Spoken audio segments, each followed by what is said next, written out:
Ito po ang dapat ninyong dalhin, isiksik sa bag, isiksik sa wallet, or kaya ilagay sa inyo pong kaha para ikaw ay lagi na lamang pong labis-labis ang blessing at kayo po'y mas maging magaan ang daloy ng swerte. Lalo na kung lubog ka sa utang, tapos ngayon hindi mo malaman kung paano ka makakabayad, kung paano ka makaka-survive sa mga araw-araw na gastusin.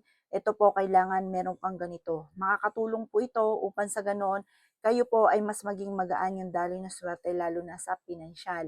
Ito pa mga bossing ko ay yung asin kasi for cleansing po yan. Nagtatabo yan ng malas at umahatak po yan ng swerte. Tapos yung 5 pisong ginto, sumisimbolo yan ng kasaganahan at ang bilang ng 5, yan po yung labis-labis na blessing. Tapos yung bulak, pagagaan nito ang takbo ng magandang kapalaran. Ito ay ilalagay po ninyo sa inyo pong wallet or sa inyo pong bag para mas maging magaan yung daloy ng swerte. Eto po, kapag meron kang ganito, wag mo itong ipagpaparangya. Yung ba tipo, uy, may dala akong ganito, pampaswerte, wag ganon, mga bossing.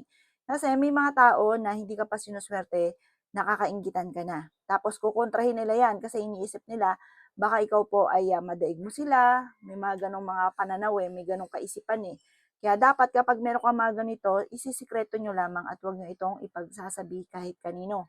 O siya mga bossing, bago ka lumabas ng inyong tahanan, mag-ukol ka ng panalangin at maglagay ka ng ganito sa bag, sa wallet, or kaya sa kaha po ninyo para magaan lagi ang daloy na swerte. At ikaw po mga bossing ko ay kumbaga yung may pagiging masipag at matyaga mo, may patutunguhan. Kasi minsan, kahit masipag at matyaga ka, sa wala ang pagiging masipag at matyaga, dahil nga po mga bossing ko na kumbaga wala kang pang-attract ng swerte at pantaboy ng malas.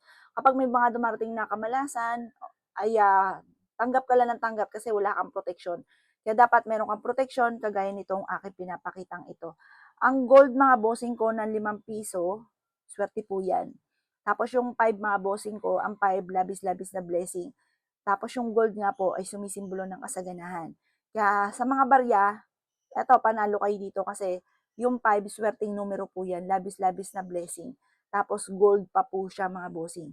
Kaya yan ay perfect combination. Ito ang dadalhin po ninyo lagi mga boss. Kapag natunaw yung asin, aba tatapon nyo yung asin, tapon nyo rin yung bulak, tapos yung barya, huhugasan nyo lamang at yan po mga bossing ko ay maraming nahigop na negative energy, kaya yan po ay natunaw. Ngayon, kapag hindi naman natunaw, hayaan nyo lamang po yan. Pero mas mainam, ang asin ay pinapaltan every week. Every week po yan pinapaltan kasi nahigop yan ng negative energy, nagki-cleansing po yan sa inyo, sa kapaligiran, nagki-cleansing po siya. Ngayon, kapag siya po ay after 1 week, marami na rin po siya mga negative energy, kaya itapon nyo po ito mga bossing.